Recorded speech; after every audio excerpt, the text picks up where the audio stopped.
د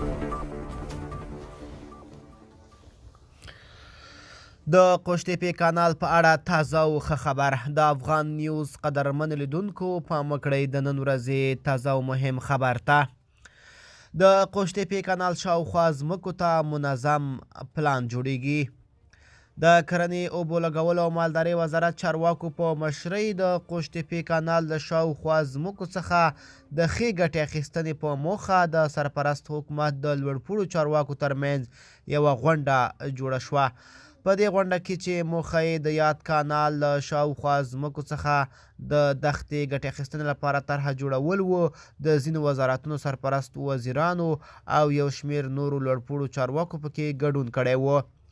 د طرحې جوړولو په دې غونډه کې ګډونوالو د ځمکې د اجارې، د کانال په شاوخوا کې د اوبو او ځمکې څخه د اغیزمنې ګټې اخیستنې، د بوټو د کرلو په اړه د څېړنې او پر خاورې او اقلیم د څېړنې په اړه خبرې اترې وکړې.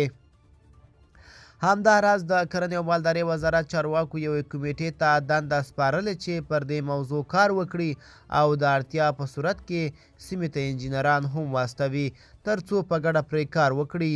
د یاد وزارت چارواکو د قوشتېپې کانال پروژه د هیواد له ملي پانګونې څخه بللې او ویلي دي چې دوی به ورته منظم پلان جوړ کړي.